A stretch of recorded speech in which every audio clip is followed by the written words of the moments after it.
వి gold trusted gold buyers మీరు తాకట్టు పెట్టిన బంగారాన్ని విడిపించి ఈ రోజు ఉన్న మార్కెట్ ధరకు కొనబడును.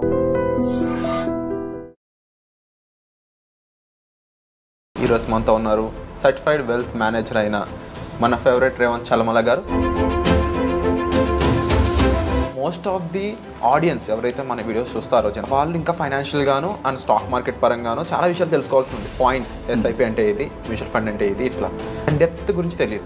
దానివల్ల అసలు స్టాక్ మార్కెట్ అంటేనే ఒక స్కామ్, స్టాక్ మార్కెట్ అంటేనే ఒక రిస్క్, ఈ టైప్ మైండ్లోకి వెళ్ళిపోయారు అనమాట. సో ఫస్ట్ మార్కెట్ని స్కామ్, మార్కెట్లోకి వస్తే మోసాలు జరుగుతాయి అని చెప్పే వాళ్ళందరికీ ఒక మాట చెప్తా. మార్కెట్ నాకు దేవుడు, మార్కెట్ నాకు అన్నం పెట్టే అమ్మ, దాన్ని ఎవరైనా తిట్టారు అనుకోండి ఖచ్చితంగా ఊరుకోండి. నీకు చేతగాలే, you don't know how to handle. Cycle తొక్కడం వస్తే సైకిల్ తొక్కు, అంతే. ఇప్పుడు మనకు రాని పని చేయడం తప్పెవరిది? ఇప్పుడు ఎప్పుడు కూడా వ్యవస్థ తప్పు చేయదు, మనం తప్పు చేస్తాం అంతే. ఆ వ్యవస్థలో ఉండి నిజంగా స్టాక్ మార్కెట్ గ్యాంబుల్ అయితే ఇప్పుడు మనం ఒక పోలీసుడికి భయపడతాం, ఒక పోలీసుడు ఒక పొలిటీషియన్కి భయపడతాడు, ఆ పొలిటీషియన్ సీఎంకి భయపడతాడు, ఆ సీఎం పిఎంకి భయపడతాడు, ఆ పిఎం కూడా భయపడేది. అంత పెద్ద స్టాక్ మార్కెట్ని నువ్వెవరు? అసలు మన స్థాయి ఎంత, మనం ఎంత? స్టాక్ మార్కెట్ అన్నిటికీ రారాజు, నీకు హ్యాండిల్ చేయడం రాలే. స్టాక్ మార్కెట్ ఎంతో మంది కుబేరులను చేసింది. అండ్ ఏ ప్రొడక్ట్ అయినా సరే నీకు నాలెడ్జ్ లేనప్పుడు అన్నెసరీగా ఫాల్స్ ఇన్ఫర్మేషన్ బయటకు పంపిస్తున్నారు. ఇప్పుడు చాలా మంది రకరకాల యూట్యూబ్ ఛానల్స్, రకరకాల ఈ మధ్య సెబీ అందుకే చాలా స్ట్రిక్ట్ అయింది. తాట తీస్తా మీరు అడ్డగోలుగా సజెషన్స్ ఇస్తే మీరు 6 months కంటే కింద చార్ట్ ఓపెన్ చేసినట్టుగా కనిపించినా కానీ మీ ఛానల్ని బ్లాక్ చేస్తా, నోటీసులు ఇస్తామని చెప్పి వార్నింగ్ ఇస్తుంది. ఎందుకు? ₹2 వడ్డీ వస్తుందో మ్యూచువల్ ఫండ్లో అడుగుతారు. ₹2 వడ్డీ వచ్చేదానికి నేను ఊర్లో పొలాలను నమ్ముకొని ₹2 వడ్డీకి అక్కడ పెట్టుకొని తిని బతికేయచ్చు కదా. డబ్బులు అంటే చీప్ అయిపోయినాయా? డబ్బులు ఊరికే రావు. అసలు నువ్వు మనం పెట్టే లక్షకి 0.2% అంటే ఎంత? 200 వస్తుందా? ఏమవుతుంది? ఇంకో 0.2 పెరిగితే ఇంకో 200 పోద్దా? నువ్వు 200 కకృతి పడితే ఏం జరుగుద్ది? మోసం జరుగుద్ది, అంతే కదా. హాయ్, హలో, నమస్తే, welcome back to iDream media. ఈరోజు మనతో ఉన్నారు సర్టిఫైడ్ వెల్త్ మేనేజర్ అయిన మన ఫేవరెట్ రేవంత్ చలమల గారు. సార్తో మాట్లాడతాం ముఖ్యంగా ఒక ఇంపార్టెంట్ పాయింట్, ఆడియన్స్ అందరూ కనెక్ట్ అయ్యే విషయం గురించి. సో ఈరోజు ఈ ఎపిసోడ్ని చివరి వరకు చూడండి. నమస్కారం సార్. నమస్తే అండి. సార్, యూజువల్గా మోస్ట్ ఆఫ్ ది ఆడియన్స్ ఎవరైతే మన వీడియోస్ చూస్తారో జనరల్గా వాళ్ళు ఇంకా ఫైనాన్షియల్ గాను అండ్ స్టాక్ మార్కెట్ పరంగాను చాలా విషయాలు తెలుసుకోవాల్సి ఉంది. దే ఆర్ ఇంటూ లెవెల్ 1 అని చెప్పుకోవచ్చు బహుశా. They know the points, SIP అంటే ఇది, మ్యూచువల్ ఫండ్ అంటే ఇది, ఇట్లా. బట్ దాని డెప్త్ గురించి తెలియదు. ఓకే. దీనివల్ల ఏమవుతుందంటే most of the people active funds, passive funds అంటే డిఫరెన్స్ తెలియక ఇన్వెస్ట్ చేస్తూ వెళ్ళిపోయి రైట్ నో మార్కెట్ ఏ విధంగా ఉందో అందరికీ తెలుసు. ఈ మార్కెట్ చాలా నెగిటివ్గా చూసారనమాట. దానివల్ల అసలు స్టాక్ మార్కెట్ అంటేనే ఒక స్కామ్, స్టాక్ మార్కెట్ అంటేనే ఒక రిస్క్, ఈ టైప్ మైండ్లోకి వెళ్ళిపోయారు అనమాట. దీనికి మెయిన్ రీజన్ ఈ యాక్టివ్ ఫండ్స్, ప్యాసివ్ ఫండ్స్ గురించి తెలియకపోవడం ఒక విషయం అయితే, రెండోది మార్కెట్ ఫాల్ని ఒక ఆపర్చునిటీగా చూడండి అని కొంచెం బ్రాండింగ్ చేస్తున్నారు చాలామంది. ప్రతి ఫాల్ ఒక ఆపర్చునిటీ కాదు అనేది నా పాయింట్. దీనిపై మీ డిబేట్ ఏంటి? సో ఫస్ట్ మార్కెట్ని స్కామ్, మార్కెట్లోకి వస్తే మోసాలు జరుగుతాయి అని చెప్పే వాళ్ళందరికీ ఒక మాట చెప్తా. మార్కెట్ నాకు దేవుడు, మార్కెట్ నాకు అన్నం పెట్టే అమ్మ, దాన్ని ఎవరైనా తిట్టారు అనుకోండి, మీ అమ్మని తిడితే మీరు ఊరుకుంటారా? నేనైతే ఖచ్చితంగా ఊరుకోండి. నీకు చేతగాలే, you don't know how to handle. నీకు చేతగానప్పుడు నేను లారీ ఎవరు తోలమన్నాడు? నీకు సైకిల్ తొక్కడం వస్తే సైకిల్ తొక్కు, అంతే. ఇప్పుడు మనకు రాని పని చేయడం తప్పెవరిది? ఇప్పుడు ఎప్పుడు కూడా వ్యవస్థ తప్పు చేయదు, మనం తప్పు చేస్తాం అంతే. ఆ వ్యవస్థలో ఉండి నిజంగా స్టాక్ మార్కెట్ గ్యాంబుల్ అయితే, స్టాక్ మార్కెట్ కరెక్ట్ కాకపోతే ఎందుకు ప్రపంచవ్యాప్తంగా ప్రభుత్వాలు దీన్ని రన్ చేస్తాయి? Stock market is never A Gamble. ఇప్పుడు మనం ఒక పోలీసుడికి భయపడతాం, ఒక పోలీసుడు ఒక పొలిటీషియన్కి భయపడతాడు, ఆ పొలిటీషియన్ సీఎంకి భయపడతాడు, ఆ సీఎం పిఎంకి భయపడతాడు, ఆ పిఎం కూడా భయపడేది స్టాక్ మార్కెట్కి. అంత పెద్ద స్టాక్ మార్కెట్ని నువ్వెవరు? అసలు మన స్థాయి ఎంత, మనం ఎంత? స్టాక్ మార్కెట్ అన్నిటికీ రారాజు, నీకు హ్యాండిల్ చేయడం రాలే. స్టాక్ మార్కెట్ ఎంతో మంది కుబేరులను చేసింది, దానితో ఆడుకోవాలి అన్న వాడిని మాత్రమే నాశనం చేసింది. నువ్వు వాడుకోవాల్సిన వస్తువుతో ఆడుకుంటే you are using it in a wrong way. నీకు రావట్లేదు దాన్ని వాడుకోవటం, నువ్వు సరిగ్గా వాడు దాన్ని. ఇప్పుడు చెప్తారు అదేంటి మీరు ఈ మధ్య కామన్గా నా దగ్గరకు వచ్చిన వాళ్ళు మీరే కదా సార్ చెప్పింది, నేను ఎప్పుడు చెప్పాను, నేను కాదండి చెప్పింది అని అంటే అదే సార్ మీలాంటి వాళ్ళే చెప్పారు అని అంటే అదే చెప్తా. నాలాంటి వాళ్ళు చెప్పారు అని అంటే ఆ చెప్పిన వాళ్ళు ఎవరు, అసలు ఎవరి దగ్గర ఏ లైసెన్స్ ఉంది, వాళ్ళకి అసలు ఒక పారామీటర్ ఉందా? ఇప్పుడు చాలా మంది రకరకాల యూట్యూబ్ ఛానల్స్ రకరకాల ఈ మధ్య సెబీ అందుకే చాలా స్ట్రిక్ట్ అయింది. తాట తీస్తా మీరు అడ్డగోలుగా సజెషన్స్ ఇస్తే మీరు 6 months కంటే కింద చార్ట్ ఓపెన్ చేసినట్టుగా కనిపించినా కానీ మీ ఛానల్ని బ్లాక్ చేస్తా, నోటీసులు ఇస్తామని చెప్పి వార్నింగ్ ఇస్తుంది. ఎందుకు ఇంత స్ట్రిక్ట్ అయ్యారో ఒక్కసారి ఆలోచించండి. ఎందుకనంటే ఆ ఎదవల వల్ల మనందరూ మనలాంటి రీటైలర్స్ అందరూ ట్రాప్ అయిపోయి ఇబ్బందులు పడ్డారు. అంత ఫాల్స్ ఇన్ఫర్మేషన్ బయటకు పంపిస్తున్నారు. వాళ్ళకి తెలియదు కదా, ఓకే ముందు వాళ్ళకి తెలిసి వస్తాయి కదా చెప్పడానికి, ముందు వాళ్ళకి కరెక్ట్ ఏంటో తెలియాలి కదా. ఇప్పుడు ప్యాసివ్ అంటే ఇప్పుడు సింపుల్ అండి, ఈటీఎఫ్ అని అంటారు. అసలు ఈటీఎఫ్ అంటే ఏంటి? Exchange traded fund, right? అది కూడా మ్యూచువల్ ఫండ్ ఫ్యామిలీకి సంబంధించింది. కానీ దాన్ని ఒక యాక్టివ్ ట్రేడ్ అంటే ట్రేడబుల్ ప్రోడక్ట్ లాగా మనకి ఎన్ఎస్సి బిఎస్సిలో లిస్ట్ చేయబడి ఉంటాయి అవి. ఓకే, దాని యొక్క పని ఏంటి? హెడ్జింగ్ లాగా వాడుకోవటము, లేకపోతే ఒక షార్ట్ టర్మ్ గెయిన్ తీసుకోవటము, లేకపోతే ఒక స్వింగ్ ట్రేడ్ని క్యాచ్ చేయటము, దాని పర్పస్ అది. దాన్ని ఎవరు అసలు ఇన్వెస్ట్మెంట్ టూల్ అని చెప్పారు? ఏంటి ఎక్స్పెన్స్ రేషియో 0.2 అని అంటే గొప్పేనా? అసలు నువ్వు మనం పెట్టే లక్షకి 0.2% అంటే ఎంత? 200 వస్తుందా? ఏమవుతుంది? ఇంకొక 0.2 పెరిగితే ఇంకో 200 పోద్దా? నువ్వు 200 కకృతి పడితే ఏం జరుగుద్ది? మోసం జరుగుద్ది, అంతే కదా. అక్కడ ప్రోడక్ట్ రాంగ్ కాదు, మనం దాంట్లో టచ్ చేయడం తప్పు.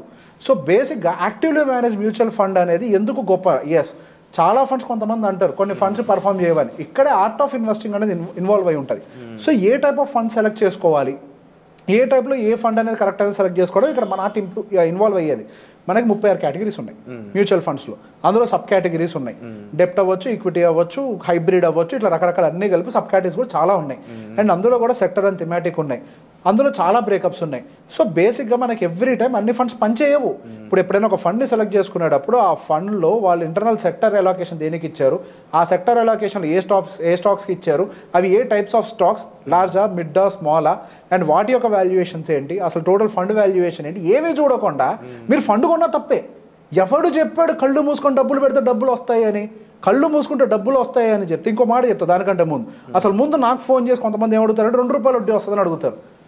₹2 వడ్డీ వస్తుందో మ్యూచువల్ ఫండ్ అని అడుగుతారు. ₹2 వడ్డీ వచ్చేదానికి నేను ఊర్లో పొలాలను నమ్ముకొని ₹2 వడ్డీకి అక్కడ పెట్టుకొని తిని బతికేయచ్చు కదా. డబ్బులు అంటే చీప్ అయిపోయినాయా? డబ్బులు ఊరికే రావు, దానికి కొన్ని ఫండమెంటల్స్ ఉంటాయి. దాన్ని ప్రాపర్గా ఇన్వెస్ట్ చేయాలి, మేనేజ్ చేయాలి. Money has to be managed. అంటే ఈ కాన్సెప్ట్ అడగడానికి కూడా క్వశ్చన్ మెయిన్ ఏంటి అంటే రేవంత్ గారు, ప్రీవియస్ ఎపిసోడ్లో మన మార్కెట్ అప్డేట్ గురించి మాట్లాడుతున్నప్పుడు మీరు ఒక పాజిటివ్ పాయింట్ చెప్పారు. విరాట్ డిఐఎస్ ఇప్పుడు 5% ఉన్నారు, వీళ్ళు 15% అయితే, ఒక 10% రైజ్ అయితే మన మార్కెట్లో ఎఫ్ఐఎస్ని వచ్చిన రాకపోయినా కాస్త మనం ప్రశాంతంగా ఉండడానికి స్కోప్ ఉంటుందని. అలాంటి డిఐఎస్ ఎవరు? జనరల్ రిటైలర్స్ ఎవరైనా ఉండొచ్చు. వీళ్ళందరికీ రాంగ్ ఇన్ఫర్మేషన్ ఎవరైతే పాస్ చేస్తున్నారో, అంటే ఈటీఎఫ్లో ఇలా పెట్టుకోండి ఎంత వస్తుంది, వాళ్ళ నెంబర్ చెప్పరు, లేదు వాళ్ళే 10 లక్షలు 20 లక్షలు పెట్టవచ్చు ఇంత ప్రాఫిట్ అని చెప్తున్నారు బయటికి. ఈ ఫాల్స్ ఇన్ఫర్మేషన్ వల్ల ఒక్కసారి వాడి మైండ్లో పడిపోయి వాడు తెలియక ఇలా ఫిక్స్ అయిపోవడం వల్ల వీళ్ళందరూ వెనక్కి వెళ్తున్నట్టే కదా. మన డిఐస్ని మనమే చంపుకున్నట్టు అవుతుందా? డౌట్. సో బేసిక్గా ఈ ప్రాబ్లం ఎంత పెద్దదైంది అని అంటే, ఆర్బీఐ ఎంత సీరియస్గా తీసుకుంది అని అంటే, will this turn out to be one of the greatest economic crisis అన్నదాకా వెళ్ళింది అది. ఓకే, అప్పులు తీసుకొని ట్రేడింగ్లు చేస్తున్నారు, అప్పులు తీసుకొని ఇన్వెస్ట్మెంట్లు పెడుతున్నారు, లివరేజ్ తీసుకొని స్టాక్స్ కొంటున్నారు. అసలు నీకు ఏం తెలుసు అని అవన్నీ చేస్తున్నావు? అసలు మనకి ఏం తెలుసు అని పెట్టుబడి పెడుతున్నావు? That is not the way, right? So బేసిక్గా ఆ ప్రాబ్లమ్ని కట్ డౌన్ చేయడానికే, ట్రేడింగ్ యాక్టివిటీని కట్ డౌన్ చేయడానికే ఈవెన్ సెబీ కూడా రకరకాల చర్యలు తీసుకొని ట్రేడింగ్ యాక్టివిటీని కట్ డౌన్ చేసే ప్రయత్నం విపరీతంగా చేస్తుంది. అండ్ ఈవెన్ ఆర్బీఐ కూడా అన్సెక్యూర్డ్ లోన్స్ని విపరీతంగా అరికట్టే ప్రయత్నం చేస్తుంది. అన్సెక్యూర్డ్ లోన్స్ తీసుకొని అయితే బెట్టింగ్సో లేకపోతే ట్రేడింగ్లోనే పెట్టి రకరకాలుగా డబ్బులు పోగొట్టుకుంటున్నారు. ఈవెన్ ఏమనుకుంటున్నారు అని అంటే, నేను స్టాక్ కొంటున్నా, ఐఎమ్ నాట్ ట్రేడింగ్ అని అంటున్నారు. ఎవరు చెప్పారు? నువ్వు ట్రేడింగ్ చేస్తున్నావు. ఇన్ఫాక్ట్ నువ్వు ట్రేడింగ్ చేయడం, నువ్వు బెట్టింగ్ చేస్తున్నావు అని అంట. నేను తెలియకుండా చేసేది ఏదైనా బెట్టింగే, తెలిసి చేస్తే ట్రేడింగ్. ట్రేడింగ్ ఒక సబ్జెక్ట్ ఉంది. Stock market is a combination of science and art అని అంటారు. ఫస్ట్ అసలు మనం దాని కాంబినేషన్ అర్థం చేసుకోవాలి అని అంటేనే మనం ఏం చేస్తాం? హెడ్లైన్స్లో ఏదో చదువుతాం. Market never works on the headlines, market always works on the last page. So బేసిక్గా the combination between the last page and the first page is the stock market. First హెడ్లైన్స్లో జీడిపి నెంబర్ బాగుందని అంటారు, నేను ఎప్పటి నుంచో చెప్తున్నా ఆ నెంబర్లు నేను దేన్ని నమ్మను. ఈ టైంలో వచ్చే ఏ దేశంలో వచ్చే నెంబర్లు నేను నమ్మను. ఇదంతా 2024 అంతా కూడా ఎలక్షన్ సీజన్, ప్రపంచవ్యాప్తంగా 60% కూడా ఎలక్షన్లో పార్టిసిపేట్ చేయబోతుంది. కాబట్టి డెఫినెట్గా నెంబర్ల మ్యానిపులేషన్ జరుగుతుంది. దానికి లాస్ట్ పేజ్ తిరగేసి చూస్తే అక్కడేమో అన్ఎంప్లాయ్మెంట్ ఉందని కనిపిస్తుంది, ఎకానమీ ఎట్లా బాగుంది, ఇప్పుడు ఎట్లా ఇన్వెస్ట్ చేయాలి అని. రైట్, ఆ టైంలో మనం ఇదే మాట మాట్లాడినప్పుడు ఇదే రీటైలర్, సో కాల్డ్ రీటైలర్, నీకేం తెలుసు నువ్వు జనాలు భయపెడుతున్నావు అన్నారు. నేను భయపెట్టడం కాదు, నేను జాగ్రత్తగా చెప్తున్నా, నిజం చెప్తున్నా. నేను మార్కెట్ నుంచి బయటకు పొమ్మని చెప్పట్లేదు, బాండ్స్లో ఇన్వెస్ట్ చేయండి అని చెప్తున్నా. బాండ్స్లో పెట్టుకో, నాకేమైనా వస్తుందా బాండ్స్లో డబ్బులు పెడితే? నాకేంటి బాండ్స్లో పెడితే? బాండ్స్లో పెట్టుకొని మార్కెట్ కిందకు వచ్చాక అదే ఈటీఎఫ్, అదే మ్యూచువల్ ఫండ్, అదే స్టాక్ ఇప్పుడు కొనుండుంటే రారాజు అయ్యి ఉండేవాళ్ళు. ఒక స్ట్రాటజీ ఉండాలి. అండ్ ఇదే కాన్సెప్ట్లో ఇంకొన్ని విషయాలు రేవంత్ గారు, టాప్ 5 ఫండ్స్ అని కొంతమంది సజెస్ట్ చేస్తూ ఉంటారు. 1, 2, నేను ఎప్పుడు కూడా ఆ ఫండ్లో ఒక డెట్ ఫండ్ చూసింది లేదు. Yes, so I'll tell you. So సహజంగా డెట్ ఫండ్ అనేది టాప్ 5లో ఉండదు. ఎందుకంటే ఫస్ట్ థింగ్ ఏంటంటే అది హెడ్జింగ్ టూల్ లాగా వాడతాం. ఓకే, డెట్ ఫండ్ పర్పస్ ఏంటంటే పార్కింగ్, దాని నుంచి డబ్బులు సంపాదించడం కదా దాని ఒక పని. సో ఫస్ట్ ఇక్కడ టాప్ 5 అనేది ఏదైతే ఉందో అది పెద్ద స్కామ్ అది. సెబీ చాలా క్లియర్గా ఒక విషయం చెప్పింది, 5 star rating is not a promise for the future returns అని. ఈ అడ్డగడతలు అందరూ ఏం చేస్తారు అని అంటే 5 స్టార్ రేటింగ్ చేసి డబ్బులు పెట్టమంటారు. కొంతమంది ఏదో చాలా మంది చెప్పారని అంట. నాకు ఈ మధ్య కొంతమంది క్లయింట్స్ దగ్గరకు వచ్చినప్పుడు చెప్పారు, సార్ నేను యాక్సిస్ స్మాల్ క్యాప్లో పెట్టా, ఎస్బీఐ స్మాల్ క్యాప్లో పెట్టా, ఇప్పుడు ఏమో ఇండస్ట్రీలో లోయెస్ట్ పర్ఫార్మర్ అయినాయి అని. మరి నేను చెప్పింది అదే కదా. అంటే అడిగే కొద్ది క్వశ్చన్లు వస్తున్నాయి సార్, సారీ టు సే. ఇప్పుడు మళ్ళీ ఏంటంటే ఎక్కువ మంది మళ్ళీ small cap, mostly small cap, large cap దగ్గరకు కూడా వెళ్ళరు. సజెషన్లు చెప్తున్నా, ఎవరైతే సో కాల్డ్ కోచెస్ అంటారో స్మాల్ క్యాప్ మీద డిపెండ్ అవ్వండి అంటారు. What is the situation of small cap right now? Right now small cap and mid cap will underperform, and in the history there are years 2, 3, 4, 5 years also small cap and mid cap large క్యాప్ని underperform చేసిన సందర్భాలు కొల్లులు ఉన్నాయి మార్కెట్లో. 2021 market recovery after Covid fall, అక్కడి నుంచి వెనక్కి 5 సంవత్సరాల చార్ట్లు check చేయండి. When compare to mid and small cap segment, large cap has out performed. So బేసిక్గా ఈ mid and small cap segment వెనకాల పరిగెట్టద్దు అని ఎప్పటి నుంచో చెప్తున్నాను. అవి పెట్టడం తప్పు అని నేను చెప్పట్లేదు. Always remember, stock market works on the numbers. అంటే కంపెనీలు పోస్ట్ చేసే వాళ్ళ యొక్క ఆదాయాల మీద నిలబడి ఉంటుంది. 100%. ఎస్, సో బేసిక్గా వాళ్ళ ఆదాయాలు దేని మీద డిపెండ్ అయి ఉంటుంది అంటే ప్రభుత్వాలు తీసుకున్నటువంటి నిర్ణయాలు ఆ ఎకానమీస్ మీద డిపెండ్ అయి ఉంటాయి. వేటిల్ని అర్థం చేసుకోకుండా కళ్ళు మూసుకొని నేను మూమెంటం ఫండ్లో పెడతా, కళ్ళు మూసుకొని నేను స్మాల్ క్యాప్లో పెడతా. సో ఇక్కడ ఒక పాయింట్ని అర్థం చేసుకోవాలి, you are chasing returns. If you chase returns you will not get the returns. You have to chase the process. If you chase the process in return as a reward, మీకు returns వస్తాయి. ఎప్పుడైనా లైఫ్లో గుర్తుపెట్టుకోవాల్సింది, నాకు success కావాలి అంటే అది రాదు. మనం పనిచేస్తూ పోతా ఉంటే వస్తుంటుంది. నాకు బాగా డబ్బులు కావాలి అంటే అవి రావు. మనం పనిచేస్తూ పోతా ఉంటే మనం చేసిన పనికి రివార్డ్ కింద డబ్బులు వస్తాయి. ఇన్ ద సేమ్ వే ఇన్వెస్టింగ్లో కూడా మనం ఏ పద్ధతిని అయితే ప్రాపర్గా ఫాలో అవుతుంటామో దానికి ఎంత రివార్డ్ రావాలో అంత రివార్డ్ వస్తుంది. కాబట్టి మీరు డబ్బులు పెట్టారు కాబట్టి రారు. నేను చాలామంది రీటైలర్స్ని చూసి నేను ఇబ్బంది పడుతుంది. నేను గట్టిగానే సమాధానం చెప్తాను, అట్లీస్ట్ ఇట్లానే అర్థమవుతుంది కొంతమందికి అని చెప్పి. పాయింట్ ఏంటి, ఎంతసేపటికి ఎక్కడ పెట్టిన డబ్బులు వస్తాయి. ఎందుకు వస్తాయి ఎక్కడ పెట్టిన డబ్బులు? డబ్బులకి ఏం పని పాట లేదా? అంత చీప్గా ఉందా నీకు డబ్బు అంటే? నువ్వు డే అండ్ నైట్ కష్టపడి పొద్దున్న 9 గంటల నుంచి సాయంత్రం 5 దాకా ఆఫీస్కి వెళ్ళి మళ్ళీ పొద్దున గంట సాయంత్రం గంట జర్నీ చేసి 10-12 గంటలు పనిచేసి ఇంటికి పోతే నీకు నెలకొచ్చేది ₹1,00,000 జీతం కష్టపడి సంపాదిస్తే నీకు జస్ట్ డబ్బులు పెడితే డబ్బులు వచ్చేస్తాయా? అంత చీప్ అయిపోయిందా డబ్బులు అని అంటే, మార్కెట్ అని అంటే? ఇప్పుడు బేసిక్గా పోగొట్టుకునే వాళ్ళది తప్పు, చెప్పిన వాళ్ళది తప్పే, నేను కాదనట్లే. SEBI is already looking at them. వాళ్ళందరి పని వాళ్ళు సెబీ చూసుకుంటుంది. ఇంతమంది భయపడుతున్నారు. అండ్ ఇప్పుడు మీకు ఐవీఆర్ కాల్ ఏమొస్తుంది, ఇన్వెస్ట్మెంట్ టిప్స్ ఇస్తాం, అది ఇది ఇస్తామంటూ ఎవరైనా కాల్ చేస్తే ఆ ట్రాప్లోకి వెళ్ళకండి అని చెప్తుంది. ఈ ఎదవల గురించే కదా. మరి అదే పనిగా నేను చెప్పింది, don't fall to this trap. దీని వెనకాల చాలా సైన్స్ ఉంది. You have to understand the stock market. ఒకటి పెడుతున్నాము అని అంటే అది ఎకనామిక్ సూట్ అవుతుందా లేదా? మొన్నటిదాకా డిఫెన్స్ అని పరిగెట్టారు, ఇన్ఫ్రాస్ట్రక్చర్ అని పరిగెట్టారు, పిఎస్లు అని పరిగెట్టారు. ఇప్పుడు హైయెస్ట్ బీటెన్ సెగ్మెంట్స్ ఏంటి? అవే కదా. రియాలిటీ అని పరిగెట్టారు, హైయెస్ట్ బీటెన్ సెగ్మెంట్ అదే కదా. ఎనర్జీ అని పరిగెట్టారు, హైయెస్ట్ బీటెన్ సెగ్మెంట్ ఇప్పుడు అదే కదా. మిడ్ అండ్ స్మాల్ క్యాప్ అని పరిగెట్టారు, హైయెస్ట్ బీటెన్ సెగ్మెంట్ అదే కదా. నువ్వు దేని వెనకాల పరిగెట్టావు అదే బీటెన్ అయినా. ఇప్పుడు ఈ సెక్టార్ ఓరియంటెడ్గా ఇన్వెస్ట్ చేసుకోండి అని చెప్పినవి కూడా ఈ కామన్ మిస్టేక్స్లో కనిపిస్తూ ఉంది ఎక్కువగా. రైట్ నౌ ఇప్పుడు ఆడియన్స్కి ఏం చెప్తారు? ఇది మెయిన్ ప్లాట్ఫామ్ అనుకున్నట్లయితే ఆడియన్స్కి ఏం పాయింట్అవుట్ చేస్తారు? ఫస్ట్ ఎప్పుడైనా సరే actively managed funds are always the best. Yes sometimes they underperform. నేను ఎప్పుడైనా ఒకటే చెప్తా, ఒక ఫండ్ నమ్మకండి, కన్స్ట్రక్ట్ ఏ పోర్ట్ఫోలియో. మీకు ఒక బ్యూటిఫుల్ పోర్ట్ఫోలియో ఉండాలి. ఒక ఫండ్ బాగా చేయొచ్చు, బాగా చేయకపోవచ్చు. ఒక 100% ఫండ్స్ మనం అనుకుంటే అంటే 10 ఉండొచ్చు, 5 ఉండొచ్చు. అవుట్ ఆఫ్ 100% ఖచ్చితంగా 30% ఫండ్స్ ఫెయిల్ అవుతాయి. ఒక 20% ఫండ్స్ ఇండెక్స్తో పాటుగా వెళ్తాయి. ఒక 20% of the funds just index కంటే బెటర్గా పర్ఫామ్ చేస్తాయి. బట్ 30% ఆఫ్ ద ఫండ్స్ ఒక బ్యాంక్ క్రియేట్ చేస్తాయి. ఈ ప్రతి ఒక్క ఇన్వెస్టర్ పోర్ట్ఫోలియో ఇలానే పనిచేస్తుంది. You take Warren Buffett portfolio, you take Rakesh Jhunjhunwala portfolios, ఎవరి అయినా సరే ఏవో కొన్ని మాత్రమే టక్కున రాకేష్ జుంజున్వాలా పోర్ట్ఫోలియోలో వెల్తియర్గా మార్చిన స్టాక్ పేరు చెప్పమంటే ఏం చెప్తారు అందరూ? టైటాన్ అని చెప్తారు అంతే. అది ఒక్కటే పెద్దగా పెరిగింది. అఫ్కోర్స్ మరికొన్ని కూడా పెరిగాయి. యాజ్ ద సేమ్ వే మన పోర్ట్ఫోలియోలో కూడా అట్లా కొన్నే పెరుగుతూ ఉంటాయి. సో ఈ పోర్ట్ఫోలియో కన్స్ట్రక్షన్ నేర్చుకోండి ముందు. అసలు ఏ టైంలో ఎటువంటి పోర్ట్ఫోలియోని కన్స్ట్రక్ట్ చేయాలి, whether it is a bullish market, A kind of market, A economy support చేస్తుంది, ఏ సెగ్మెంట్కి ఎక్కువ ర్యాలీస్ వచ్చే అవకాశం ఉంది. అండ్ ఎస్ వాళ్ళు పికింగ్ అప్ ఏ ఫండ్, ఈ 5 స్టార్ రేటింగ్లు ప్రీవియస్ పర్ఫార్మెన్స్లు పచ్చబద్ధం, అది పని చేయవు. అంతకుముందు 2023, 23 సంవత్సరంలో క్వాంట్ మ్యూచువల్ ఫండ్ బాగా చేసింది. 24లో వర్స్ట్ ఫండ్స్ లిస్టులో అది ఉంది. 2024లో క్వాంట్ మిడ్ క్యాప్ బాగా చేసింది. ఇప్పుడు మళ్ళీ దాని వర్స్ట్ లిస్టులో అది ఉంది. సో బేసిక్గా పోయిన సంవత్సరం బాగా చేసినంత మాత్రాన ఈ సంవత్సరం బాగా చేస్తుంది అంటే గ్యారంటీ లేదు. ఒక ఫండ్ దానికి వచ్చే రిటర్న్స్ అనేది దాని లోపల ఉండేటువంటి స్టాక్స్ మీద డిపెండ్ అయి ఉంటాయి, సెక్టర్ అలొకేషన్ మీద డిపెండ్ అయి ఉంటుంది, ఫండ్ వెయిటేజ్ దేనికి ఎంత ఇచ్చారన్న దాని మీద డిపెండ్ అయి ఉంటుంది. అవి ప్రాపర్గా చదవకుండా ఇన్వెస్ట్ చేయడంలో ఎటువంటి పాయింట్ లేదు.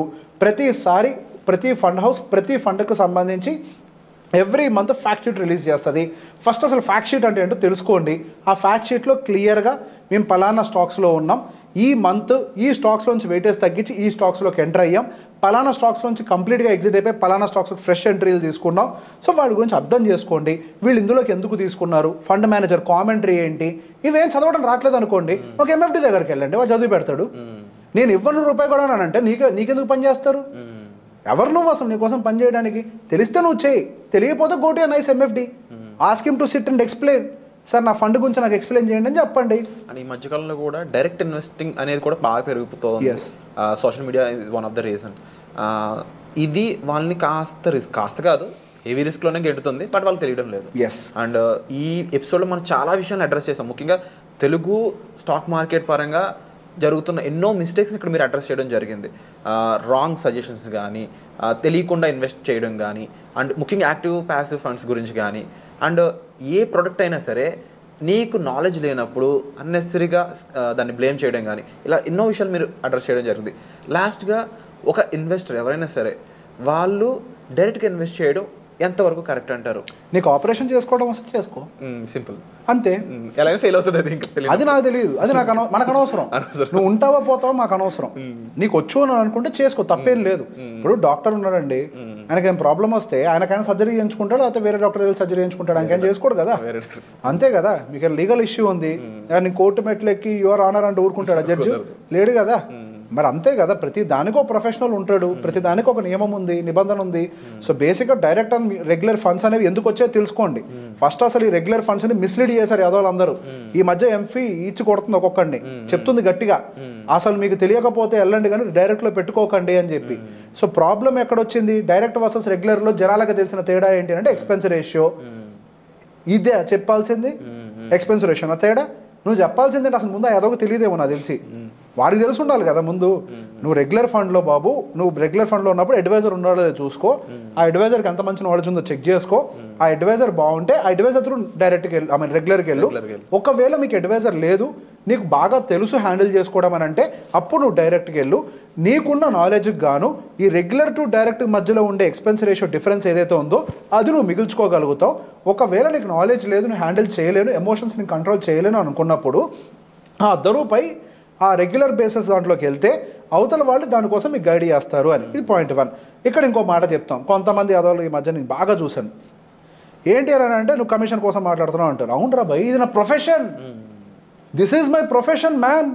నేను చదువుకున్నా, నాకేం టైంపాస్గా రాలేదు ఇక్కడికి, నాకు సెబీ లైసెన్స్ ఇచ్చింది, I'm an AMFI registered mutual fund distributor, CRISIL and NISM has certified me as an wealth manager.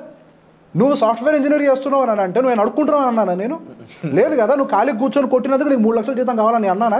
అది నీ ప్రొఫెషన్ మ్యాన్, ఇది నా ప్రొఫెషన్, అంతే. ఇది నా నాలెడ్జ్కి నాకు వస్తున్న పేమెంట్, ఇది నువ్వెవరు నన్ను జడ్జ్ చేయడానికి? నువ్వు ఆ మైండ్ సెట్లో ఉన్నావు అని అంటే ఒక ప్రొఫెషనల్ అంటే ఎప్పుడైతే ఒక ప్రొఫెషనలిజంని నువ్వు ఎంకరేజ్ చేయట్లేదో ఎట్లా డెవలప్మెంట్ జరుగుతుంది? వెస్టర్న్ కంట్రీస్లో అడ్వైజరీ కల్చర్ అని చిన్నగా ఉంటుందా? ఎన్ని కంట్రీ తీసుకోండి, అది యూఎస్ కంట్రీలో అయితే ఒక పెద్ద ఇల్లు ఎప్పుడు కూడా ఒక హెడ్జ్ ఫండ్ మేనేజర్ అయి ఉంటుంది, అంటే ఒక అడ్వైజర్ అయి ఉంటుంది. ప్రతి ఊరిలో ఒక పెద్ద ఇల్లు అయిందే ఉంటుంది. అది అడ్వైజర్ కల్చర్. అందుకే అక్కడ 50% of their population invest in stock market because they depend on the advisor. కొన్ని ఇక్కడ మన దగ్గర 40-42 మ్యూచువల్ ఫండ్ ఏఎంసీలు ఉంటే అక్కడ 800 ఏఎంసీలు ఉన్నాయి. అంత పెద్ద వ్యవస్థది.